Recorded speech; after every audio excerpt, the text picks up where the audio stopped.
Hello everyone, फिर से आपका अपने YouTube चैनल उन्नति एकेडमी में मैं आनंद कुमार स्वागत करता हूं। और जी, आज जो हम लोग डिस्कस कर रहे हैं वो वही बिहार बोर्ड के जो आपका 60 से लेके 80 क्वेश्चन का जो ये 20-20 क्वेश्चन का एक सीरीज चल रहा है, हम उसी क्वेश्चन को आगे बढ़ाने का काम करेंगे। हम इससे पहले 2021 के लगभग जो आपका 60 क्वेश्चन था फर्स्ट पेपर का वो कर चुके थे। आज जो हम लोग यहाँ पे अपना स्टार्ट कर रहे हैं वो 61 से स्टार्ट कर रहे हैं और फिर से वही उसी ढंग से हम बताने का काम करेंगे जिस ढंग से अभी तक बताया है कि हमें टोटली क्वेश्चन के ऑप्शन को डिस्कस करना हमारी सबसे बड़ी महानता है, क्योंकि अभी आपके पास जो टाइम है और इस हिसाब से अगर आप क्वेश्चन आंसर को डिस्कस कर रहे हैं तो वो आपके लिए बहुत ही ज्यादा फायदेमंद है, क्योंकि सारा ऑप्शन को हमें करना हमारी एक नॉलेज को बढ़ाने की काम करती है, हमें एक बेहतर क्वेश्चन को अटेम्प्ट करने की एक सीख देती है। तो इसलिए कि हमें सारा ऑप्शन को डिस्कस करना चाहिए। अब जब यहाँ पर हम बात करते हैं क्वेश्चन नंबर किसका, तो 61 का, तो 61 के अंदर जो क्वेश्चन नंबर है उसके अंदर आपका क्या बताया गया है कि लेंस के यहाँ पे मुख्य फोकस की संख्या कितनी होती है। लेंस की बात कर रही है और लेंस में मुख्य फोकस की संख्या की बात कर रहे हैं। तो आओ बच्चों, जब हम इस बात को देखते हैं कि हमारे पास मान लिया जाए कि ये एक लेंस है। अब इस लेंस है तो हम जानते हैं कि इस लेंस के अंदर क्या होता है, तो किरण का अपवर्तन होता है, यानी किरण एक माध्यम से फिर लेंस में और लेंस से फिर दूसरे माध्यम में जाने का काम करता है। तो इस कंडीशन में जब हम इसके अंदर देखते हैं तो इस लेंस के लिए ये वाले जो लेंस आपके है, इस लेंस के लिए आपका फोकस किधर आएगा, इधर, क्योंकि इसका सेंटर भी किधर पड़ रहा है, इधर, यानी सेंटर इधर पड़ेगा, फोकस भी इसका इधर पड़ेगा। जबकि अगर हम इस लेंस का बात करें तो ये लेंस जो आपका बन रहा है, इस लेंस का सेंटर किधर होगा, इस लेंस का सीधा सेंटर इधर होगा और फोकस इधर होगा। तो इस रूप में जब हम इस देखते हैं, इस लेंस के फोकस की बात करते हैं, तो हमारे पास लेंस के मुख्य फोकस की संख्या कितनी होती है दोस्तों, तो 2 होती है, ना कि 3 होता है, ना 4 होता है। और एक जो होती है वो किसके अंदर आपकी होती है, चाहे वो दर्पण आपका कॉन्केव हो, चाहे वो आपका दर्पण कॉन्वेक्स हो। तो कॉन्केव और कॉन्वेक्स वाला दर्पण में मुख्य फोकस जो होती है उसकी संख्या 1 होती है। जबकि अगर हम यहाँ पे बात करें लेंस के अंदर तो मुख्य फोकस कितना होता है, 2 होता है। अब जब आगे इसके अंदर 62 नंबर क्वेश्चन को करते हैं तो 62 नंबर के क्वेश्चन के अंदर देखिए क्या बताया जाता है कि विद्युत की अच्छी चालक कौन है या विद्युत का अच्छा चालक है। हम जानते हैं कि फ्री इलेक्ट्रॉन जिसमें जितना ज्यादा रहेगा, फ्री इलेक्ट्रॉन जिसमें जितना ज्यादा रहेगा वो वस्तुएं उतना ही विद्युत की चालक होगी। अब जब इस ऑप्शन को ढूंढते हैं तो सबसे पहले आ गया ये लकड़ी। छिछा कभी लगता है कि लकड़ी के अंदर से करंट पास होगा, लकड़ी के अंदर से करंट पास होता तो ऐसी आग लगा देते, बेंच पर बैठल रहते हैं, यहाँ पे डांस जो होता वो स्टार्ट हो जाता। प्लास्टिक जो है अगर प्लास्टिक पे रहता तो इतना जो अभी जो प्लास्टिक का युग चल रहा है तो इस प्लास्टिक के युग में सिर्फ करंट फैला रहता, तो इसके अंदर भी नहीं होता। हम जानते हैं कि ये जो होते हैं ये भी नॉन कंडक्टर होते हैं, प्लास्टिक भी नॉन कंडक्टर होते हैं। दूसरा बात बोला गया है कि कार्बन का अगर बात करते हैं तो ये भी अधातु होते हैं और अधातु के अंदर हम जानते हैं कि विद्युत का वो अच्छा चालक नहीं है। हालांकि हम इसके अंदर कि कार्बन का जो अपरूप होता है ग्रेफाइट, तो उस ग्रेफाइट का अगर बात करते हैं तो हम इस बात को बखूबी जानते हैं कि ग्रेफाइट के अंदर फ्री इलेक्ट्रॉन होता है जिसके कारण ये गुड कंडक्टर होते हैं इलेक्ट्रिसिटी के। तो अच्छा, सबसे अच्छा जो अगर बताया जाए चांदी क्या होते हैं, धातु होते हैं। और बताया जाता है कि इस चांदी के अंदर अच्छे यहाँ तक तो छोड़िए, बहुत अच्छा ये विद्युत का क्या होते हैं अपना चालक के तौर पे जानने का काम करते हैं। जब अगला क्वेश्चन करते हैं 63 नंबर क्वेश्चन, तो 63 नंबर क्वेश्चन क्या बोला जाता है कि एक शुष्क सेल के अंदर, किस सेल के अंदर दोस्तों, शुष्क सेल के अंदर का अगर बात करें तो इसके अंदर ऋण इलेक्ट्रोड, यानी ऋण इलेक्ट्रॉन हम जानते हैं कि उसके अंदर 2 होता है, वो धन इलेक्ट्रोड होते हैं, वो ऋण इलेक्ट्रोड होते हैं। जब हम ऋण इलेक्ट्रोड का बात करते हैं उसके अंदर, तो ऋण इलेक्ट्रोड के अंदर बताया जाता है आपका जास्ता का जो धातु यूज किया जाता है वो आपका किसमें यूज किया जाता है, ऋण इलेक्ट्रोड पे। जबकि तांबा जो होता है वो आपका किस पे, धन इलेक्ट्रोड पे यूज किया जाता है, और कार्बन का तो उसके अंदर हम कुछ यूज ही नहीं करते हैं, तो बी नंबर आंसर आपका नहीं होगा। जबकि सी नंबर ऑप्शन जो होगा वो जाता वो ऋण इलेक्ट्रोड होता है। जबकि पॉजिटिव पर अगर बात करें, धन इलेक्ट्रोड का बात करें तो वो आपका कौन सा होता है, तांबा होता है। अगला क्वेश्चन 64 नंबर का बात करते हैं, तो 1 जूल का मान क्या होता है, तो ये आपको याद रखने वाले क्वेश्चन है। तो इसके अंदर बताया जाता है कि लगभग 0.024 कैलोरी होता है। हालांकि अगर हम बात करें तो 0.024 कैलोरी है वहां पे, जबकि 1 जूल का अगर किलो कैलोरी में लेते हैं तो 0.00 आपका 0.0023 ऐसे करके अप्रोक्स इसमें जाता है। जब इसमें 1000 से हम क्या करते हैं, डिवाइड करते हैं, तो ये जो मेरे पास आता है वो कितना आता है आपका 0.24 कैलोरी के आसपास आता है, वो किलो कैलोरी में आपका दिया रहता है यहाँ पे।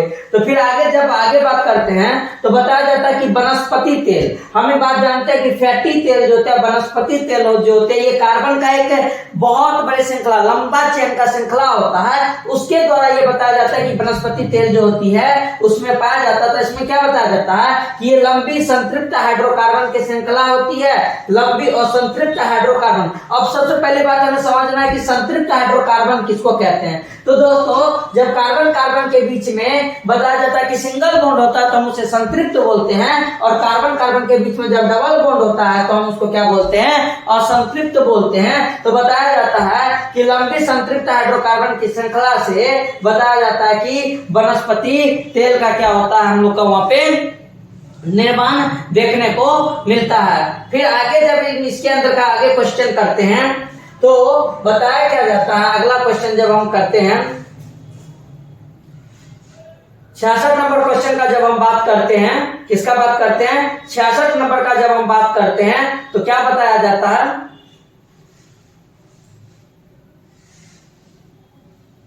66 नंबर का जब हम बात करते हैं तो हमारे पास क्या आता है कि इसमें अगर देखते हैं तो बताया जाता है कि ब्यूटेन की कितने समवायी होंगे, ब्यूटेन के कितने समवायी संभव है। तो ब्यूटेन का बात करते हैं तो ब्यूटेन का सूत्र होता है C4H8, C4H8 वो आपका कौन सी होता है, ब्यूटीन होता है। C4H10 जो होता है वो आपका ब्यूटेन होता है, और C4H अगर बात करें 6 तो ये आपका क्या होता है, ब्यूटाइन होता है। तो ब्यूटेन C4H10 जो है वो आपका क्या है, ब्यूटेन है। हम इसके समवायी के बारे में जब बात करते हैं तो समवायी का मतलब क्या होता है, समवायी का मतलब होता है कि सूत्र जो है, अनुसूत्र जो है वो एक समान होना चाहिए, और स्ट्रक्चर हम कितना बना सकते हैं। तो जब इसका स्ट्रक्चर बनाने का बात करते हैं तो यहाँ पर जब हम स्ट्रक्चर के बारे में बात करते हैं तो एगो तो समान रूप से ये स्ट्रक्चर होगा ब्यूटेन का, और एगो का अगर हम बात करते हैं तो वो आपका 3 को कार्बन श्रृंखला में और एगो कार्बन इस रूप से होगा। तो हम इसको किसके नाम से जानते हैं, इसको भी हम ब्यूटेन के नाम से ही जानते हैं। अब अगर बात किया जाए इसके अंदर ब्यूटेन का अगर बात किया जाए तो बताया जाता है कि ये आपका नॉर्मल स्ट्रक्चर हुआ, ये आपका कौन सा आइसो स्ट्रक्चर होता है, और एक और स्ट्रक्चर इसके अंदर अगर बात किया जाए तो वो आपका कैसा हो सकता है। अब यहाँ पे ये है कि समवायी कितने संभव है, तो संभव के लिए बताया जाता है कि ये 1 और 2 तो ये आपका किसमें हो गया, तो चेन के रूप में हो गया, श्रृंखला के रूप में हो गया। अगर बात करें कंपाउंड का तो कंपाउंड में भी बताया जाता है कि इन जनरल अगर हम बात करें तो वो आपका इस टाइप का भी स्ट्रक्चर आपको देखने को मिलेगा, और एक स्ट्रक्चर आपको इस रूप में भी देखने को मिलेगा।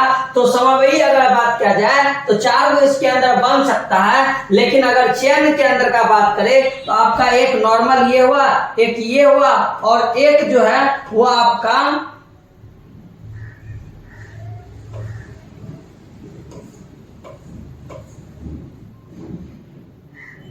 मतलब अगर चेन का बात करेगा तो चेन में 2 बन सकता है, जबकि अगर टोटल का बात करें तो टोटल में 4 बन सकता है। अब डिपेंड ही करता है कि इसके अंदर आंसर जो है वो या तो आपका 2 जाएगा या वो आपका कितना जाएगा, 4 जाएगा, क्योंकि ब्यूटेन के अंदर समवायी का संभावना जो है चेन के रूप में आपको ये मिलेगा, श्रृंखला के रूप में, जबकि क्लोज चेन के रूप में आपको ये देखने को मिलेगा। जबकि 67 नंबर क्वेश्चन के बारे में बात अगर करते हैं 67 नंबर का तो बताया क्या जाता है कि मेंडलीव के आवर्त नियम के अंदर तत्व वर्गीकरण का आधार क्या था, तो यहाँ पे बात किसकी आ गई है, मेंडलीव की। और मेंडलीव का जब बात करते हैं तो मेंडलीव सबसे पहले परमाणु द्रव्यमान पे दिया था, जबकि उसी के अंदर परमाणु संख्या के बारे में मोजले जो थे वो बताने वाले थे कि तत्वों का वर्गीकरण परमाणु संख्या के आधार पर होता है, जबकि इस दोनों का तो जिक्र ही नहीं किया जाता वर्गीकरण के लिए। तो आंसर जो जाएगा इसके अंदर डी जाएगा। और 66 नंबर का आंसर जो वो आपका कंफ्यूजन वाला आंसर है,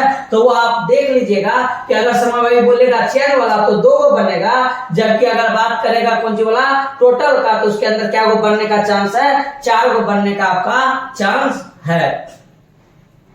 जबकि अगर हम 68 नंबर के क्वेश्चन का बात करते हैं तो अमोनिया के अणु में अमोनिया यानी अमोनिया के है तो NH3, अब NH3 के तो अमोनिया के इस अणु में नाइट्रोजन और हाइड्रोजन, यहाँ पे क्या लिखना चाहिए, हाइड्रोजन। बुक वाला देखिए क्या लिखा, हाइड्रोजन। पूरा का पूरा मतलब लगता है कभी कभी सनक जाता है बुक वाला सब, कि अमोनिया के अणु में नाइट्रोजन एवं हाइड्रोजन के परमाणुओं की संख्या का अनुपात क्या, परमाणु की संख्या। तो नाइट्रोजन इसमें क्या हो, 1 गो, हाइड्रोजन इसमें क्या हो, 3 गो। तो इसका आंसर जो जाएगा वो आपका कितना जाएगा, 1:3। अमोनिया में नाइट्रोजन और हाइड्रोजन का अनुपात 1:3 है। अगर क्वेश्चन दे देता कि अमोनिया में हाइड्रोजन और नाइट्रोजन का अनुपात क्या, पहले अगर जिक्र आ जाता हाइड्रोजन और नाइट्रोजन का, तो अनुपात क्या होता, 3:1 होता। तो इसका आंसर जो जाएगा वो आपका कितना जाएगा, 1:3 जाएगा। अब 69 नंबर के क्वेश्चन को जब हम देखते हैं तो 69 नंबर का क्वेश्चन देखिए हमको क्या बताया है कि बोला गया है कि निम्न में से कमरे के ताप पर द्रव्य के रूप में कौन सा हमें जो कंपाउंड है वो देखने को मिलता है।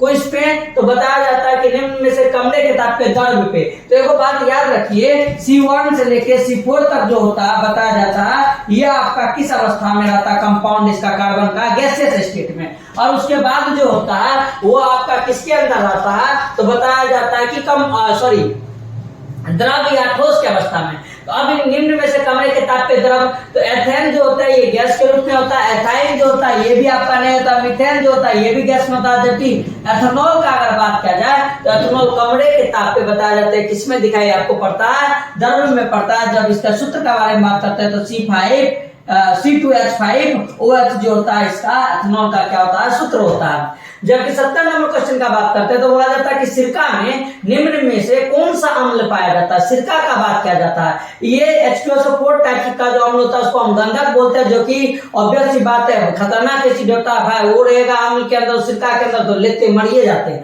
फिर अगर बात करेंगे HCl, ये भी आप जानते हैं कि खतरनाक अम्ल होता है, ये भी उसके अंदर नहीं देखने को मिलता है। फॉर्मिक अम्ल जो है वो तो आपका ये जो होता है चींटी के डंक सब में उसमें पाया जाता है। जबकि एसिटिक अम्ल का बात अगर करें तो वो आपका कहाँ पे देखने को मिलता है, सिरका में। तो इसका आंसर जो जाएगा वो क्या जाएगा, एसिटिक अम्ल आपका जाएगा।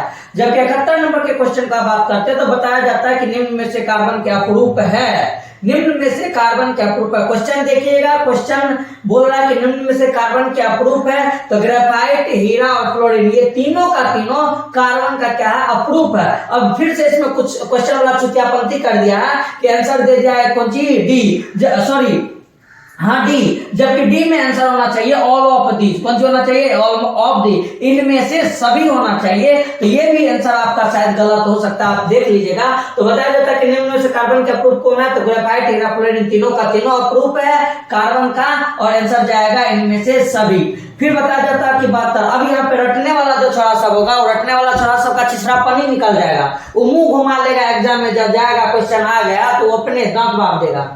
फिर बताया जाता है कि कौन सी 73 नंबर के क्वेश्चन को जब करते हैं तो 73 नंबर का क्वेश्चन क्या बताया जाता है, 72 नंबर का कि एक अणुसूत्र परंतु विभिन्न सूत्र वाले यौगिक कहलाते हैं। ये आंसर आपका क्या कहलाता है, इसका था आंसर, ये आंसर आपका 66 नंबर का आंसर था। 66 नंबर आंसर में क्या था, ब्यूटेन के समावयवी, और यहाँ पे समवायी का क्या दे दिया, परिभाषा। समवायी का परिभाषा यहाँ पे दिया है कि अगर हम बात करें कि एक अणुसूत्र, सूत्र एक ही है, एक अणुसूत्र है, यानी यहाँ पे हम अगर बात कर रहे थे ब्यूटेन का C4H10 का बात करें तो ये ब्यूटेन का सूत्र है। इसका कितना सूत्र, अलग अलग विभिन्न सूत्र और बन सकता है, तो इसके लिए बताया जाता है कि इस चीज को हम क्या करते हैं, समवायी के नाम से जानते हैं। जबकि अप्रूप जो होता है वो अप्रूप का मतलब होता है कि कार्बन के अंदर जैसे आपको तीनों अप्रूप देखने को मिला है, ग्रेफाइट, हीरा, फ्लोरीन, यानी उसी टाइप का स्ट्रक्चर का बना हुआ कंपाउंड उसी टाइप का जो यौगिक को लेके कंपाउंड बनाने का काम करता है वो अपरूप होता है। उत्प्रेरक का अगर बात करते हैं तो रिएक्शन के रेट को बढ़ाने का काम एज ए कैटलिस्ट के तौर पे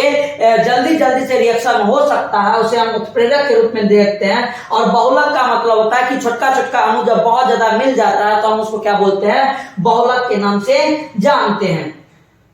73 नंबर क्वेश्चन का बात बताते हैं तो बोला जाता है कि दाढ़ी बनाने के लिए कौन सा दर्पण प्रयुक्त किया जाता है। कौन सी दाढ़ी बनाने के लिए, अब जब इसके अंदर का बात किया जाए दाढ़ी बनाने के लिए कौन सा दर्पण का युक्त किया जाए तो पहला आपका आंसर है उत्तल, दूसरा है समतल, तीसरा है अवतल, इनमें से कोई नहीं। डी वाला क्वेश्चन तो पहली बात आपका होगा ही नहीं। उसके बाद दाढ़ी बनाने के लिए बताया जाता है तो दाढ़ी बनाने के लिए हम क्या करते हैं कि जो दर्पण को लेते हैं वो दर्पण को क्या करते हैं, थोड़ा सा हमारे जो फेस है स्ट्रक्चर है उसको क्या करके देखे तो बड़ा करके देखने का काम करता है। इस जगह पे हम यूज करते हैं तो किस दर्पण का यूज करते हैं, अवतल दर्पण का यूज करते हैं। तो बताया जाता है कि इस दौरान हम अवतल दर्पण का यूज करते हैं। फिर जब आगे इसके अंदर का बात करते हैं 74 नंबर के क्वेश्चन का बात करते हैं तो 74 नंबर का क्वेश्चन क्या है कि श्वेत प्रकाश वर्णक्रम में किस रंग का किरण का विचलन सबसे अधिक होता है। कौन सी क्वेश्चन है आपका, श्वेत प्रकाश। श्वेत प्रकाश जब हम लोग पढ़ते हैं इंद्रधनुष के बारे में तो वहां पे आप प्रिज्म के बारे में सुने होंगे कि इस टाइप का एक प्रिज्म जो होता है वो प्रिज्म के ऊपर जब हम इधर से व्हाइट लाइट को पास करवाते हैं, किस लाइट को पास करवाते हैं, व्हाइट लाइट को उस प्रिज्म पे जब मान लिया जाए कि ये व्हाइट लाइट है, इसको जब पास करवाते हैं तो जानते हैं कि प्रिज्म जो है प्रिज्म से गुजरने के बाद यहाँ पे हमको बहुत सारा लाइट क्या होते हैं प्राप्त, प्रकाश जो होता है अलग अलग वेवलेंथ के वो हमको प्राप्त करता है। तो इसके अंदर सबसे क्या पाया जाता है, विबग्योर। तो विबग्योर के अंदर जब बात करते हैं तो VIBG यानी नीचे से स्टार्ट करते हैं और ऊपर में आ जाता है और नीचे में आपका वायलेट आता है। तो इस पोर्शन से सबसे ज्यादा विचलन कौन सा आपको यहाँ पे देखने को मिलता है, तो जब वहां पे देखते हैं तो हमको बैगनी जो है वहां पे सबसे ज्यादा बताया जाता है कि कौन सी विचलित होते हुए दिखता है, जबकि रेड जो होता है वो सबसे कम विचलित होता है। और इसका भी रीजन है कि इसके अंदर का क्या देखने को हमें अगर बात करें कि तीव्रता जो होती है वो बहुत ज्यादा देखने को मिलता है। इसके अंदर का बात करते हैं तो अगर इससे जो विबग्योर से जो बनने वाला जो प्रिज्म से गुजरने वाले व्हाइट लाइट में विबग्योर का यानी V का वायलेट का सबसे ज्यादा विचलन दिखता है, जबकि रेड जो होता है वो सबसे कम देखने को मिलता है। 75 नंबर क्वेश्चन का बात करते हैं तो समतल दर्पण की फोकस दूरी क्या होगी। देखिए एक बात हम यहाँ पे बताते हैं, ट्रिक बताते हैं कि अगर आपके पास दर्पण अवतल हो या उत्तल हो, कौन सी हो, अगर दर्पण अवतल हो या दर्पण आपका कौन सा हो, उत्तल हो, तो ये दर्पण और अवतल और उत्तल दर्पण का तो फोकस बिंदु एक निश्चित होता है। गोलीय दर्पण के अंदर फोकस बिंदु निश्चित होता है, जबकि समतल दर्पण के अंदर फोकस दूरी निश्चित नहीं होती है। क्योंकि फोकस दूरी वहां पे इसलिए निश्चित नहीं होती है क्योंकि वहां पे बताया जाता है कि जहां आपका परावर्तित किरण मिलता है वहां पे आपका इमेज का फॉर्मेशन होता है, और जहां आपका आपतित किरण मिलता है वहां आपका किसका फॉर्मेशन होता है, वस्तु की फॉर्मेशन होती है। वहां जिक्र भी नहीं किया जाता है फोकस दूरी का या फोकस का बात करते हैं। तो इसका जो फोकस दूरी होता है वो कहां मिलता है, अनंत पे जाके मिलता है, ना कि शून्य पे, ना 100 सेंटीमीटर फालतू आपको से कुछ दे दिया। 76 नंबर क्वेश्चन जब बात करते तो बोला क्या गया कि अवतल दर्पण, कौन दर्पण का बात कर रहा, अवतल का मतलब जिसका तल हो यानी जिसके अंदर गुफा हो। तो इस गुफा वाले दर्पण के सामने वस्तु को कहां रखा जाए ताकि प्रतिबिंब उल्टा बने, वास्तविक बने और समान आकार का बने। तो बताया जाता है कि जब इसके जिक्र करते हैं तो अभी इसके बाद एक ऐसा वीडियो लेके आएंगे जिसमें आपको इसका ट्रिक बता देंगे कि ध्रुव ही एक ऐसा सेंटर है, कौन सा, ध्रुव नहीं, वक्ता केंद्र ही एक ऐसा सेंटर है जहां पे अगर वस्तु को रखा जाए तो इमेज वहीं पे बनेगा, उसी के समान बनेगा लेकिन उल्टा बनेगा। तो वो आपका कौन सा जगह होता है, वक्ता केंद्र पे होता है। जबकि अनंत पे रखते हैं तो फोकस पे बनता है, और फोकस पे अगर वस्तु को रखा जाए तो इसका अनंत पे बनेगा। जबकि 77 नंबर का क्वेश्चन के बारे में बात करते हैं तो बोलते हैं कि तारा का टिमटिमाने का कारण क्या है। तो जाकर से पूछ ले क्या कीजिए। जब तारे के टिमटिमाने का कारण पूछते हैं तो तारा को जब पूछते हैं तुम क्यों टिमटिमाता है, तो तारा बोलता है कि देख भाई, वायुमंडल के अंदर जब अपवर्तन होता है तो वायुमंडल का वर्तन के कारण ही हम वहां पे टिमटिमाने का काम करते हैं, ना कि ये यानी वायुमंडल के अंदर परावर्तन के कारण ऐसा नहीं होता। परावर्तन होता तो किरण वहीं पे चल जाता। अपवर्तन होता है तो माध्यम के अंदर जब किरण पास करती है तो इसके डेंसिटी की वजह से बताया जाता है कि अपवर्तन होती है और उसके कारण हमें तारा टिमटिमाते हुए दिखाई पड़ती है। जब इस 78 नंबर क्वेश्चन का बात करते हैं तो बोला जाता है कि मानव नेत्र के एक दृष्टि का अस्थायित्व क्या होता है। मानव नेत्र के दृष्टि का अगर अस्थायित्व तो बात किया जाए तो ये आंसर आपका जाता है 1/10 सेकंड। इसका मतलब होता है क्या कि हम किसी भी चीज को निगाहों में बसाए तो निगाहों में मात्र 10 सेकंड के लिए रह पाता है। अगर वो 10 सेकंड वाला और अगर बढ़ जाए तो वो हमारे ब्रेन के अंदर स्टोर हो जाता है, लेकिन वो एक बार देखने से हमें कोई भी चीज कितना सेकंड तक, 10 सेकंड तक रहता है। तो एक मिनट का 10वां सेकंड वाले भाग तक वो उसमें रह सकता है। 1/10 सेकंड यानी 1 सेकंड का 10वां हिस्सा तक वो रहता है, जबकि ये सारा जो आंसर है वो आपका क्या है, गलत है। 79 नंबर का क्वेश्चन का बात करते हैं तो बताया जाता है कि उत्तल दर्पण से बना काल्पनिक प्रतिबिंब होते हैं क्या। अब बात करते हैं कौन दर्पण सा, उत्तल दर्पण। उत्तल दर्पण के अंदर का अगर बात करें तो काल्पनिक का बात करते हैं तो बताया जाता है कि इसके अंदर जब वस्तु को इधर रखते हैं तो आपका आपतित किरण इधर जाता है, आपतित किरण इधर जाने के बाद जो होते हैं परावर्तन होकर उधर लौटता है, लेकिन इसका जो इमेज बनता है तो वो हम इसको आभासी के रूप में लेके और इस प्रधान अक्ष पे उसको बनाने का काम करते हैं। तो उत्तल दर्पण पे बना काल्पनिक प्रतिबिंब जो है, वर्चुअल इमेज जो होता है वो क्या होता है, तो आपका बताया जाता है कि वो सीधा होता है। क्या होता है वहां पे अगर हम बात करें तो सीधा होता है, और सीधा होने के बाद वो थोड़ा सा आवर्धित होते हैं। सीधा होते हैं और कौन सी होते हैं, आवर्धित होते हैं, यानी जैसा पहले रहता है उससे कहीं से आपको बड़ा दिखता है। जबकि 80 नंबर के क्वेश्चन का बात करते हो, अवतल लेंस का आवर्धन बराबर क्या होता है, तो V/U जो होता है, ये सूत्र है, याद रखिएगा। अवतल लेंस का आवर्धन जो होता है वो V/U होता है, ना कि UV होता है, ना कि V/U होता है, ना कि VU+V होता है। ऐसा इसमें से